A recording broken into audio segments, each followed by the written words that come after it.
Shalom Jemaat GBI NLC, kembali kita bersatu teduh pada pagi hari ini.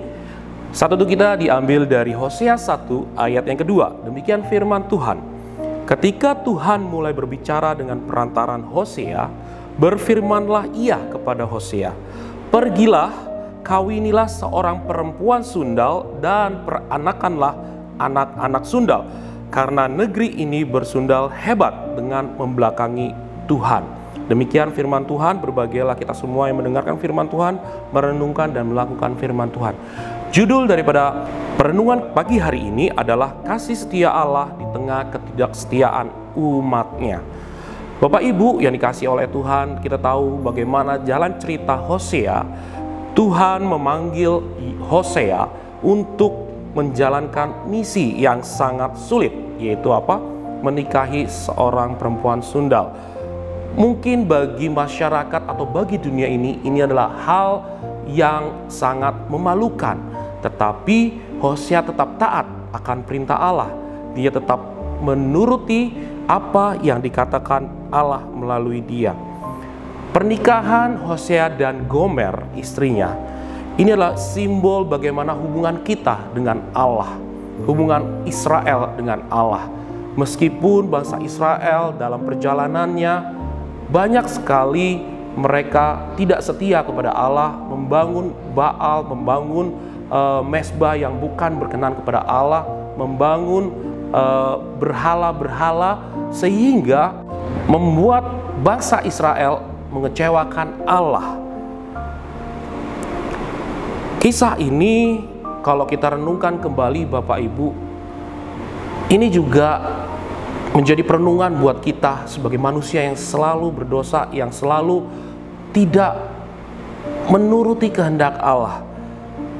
Salah satunya yang sering kita alami adalah bagaimana kita tidak taat kepada Allah ketika Allah memerintahkan sesuatu kepada kita.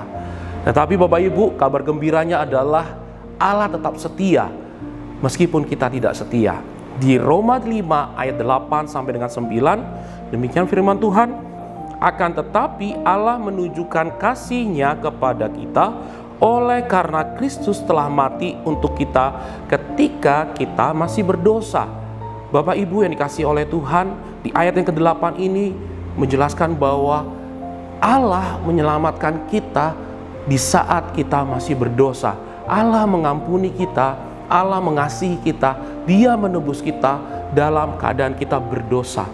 Dan di ayat yang 9, lebih-lebih karena kita sekarang telah dibenarkan oleh darah-Nya, kita pasti akan diselamatkan dari muka Allah. Ini mengingatkan kita bahwa Allah tetap ada meskipun umatnya berdosa. Begitu juga dengan kisah Hosea. Meskipun Gomer berulang kali mengkhianati Hosea dalam kehidupan pernikahannya, akan tetapi Hosea tetap setia kepada Gomer. Kasih Allah, kasih yang kekal dan tidak pernah berubah. Bahkan ketika kita berdosa dan tidak setia, Tuhan tetap menepati janji-Nya. Seperti yang kita tahu bahwa di Yohanes 3 ayat 16, "Karena begitu besar kasih Allah akan dunia ini, sehingga Ia telah mengaruniakan anaknya yang tunggal, supaya setiap orang yang percaya kepadanya tidak binasa, melainkan beroleh hidup yang kekal." Mengapa Allah melakukan hal ini dalam kehidupan Hosea?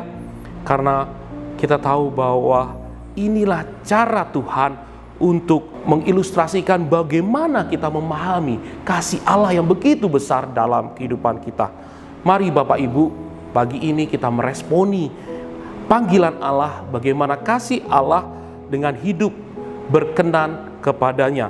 Kita meninggalkan dosa dan setia kepada kehidupan Kristus. Rencana Tuhan tidak akan pernah berubah, tidak akan pernah digagalkan oleh keberdosaan manusia. Tuhan Yesus memberkati.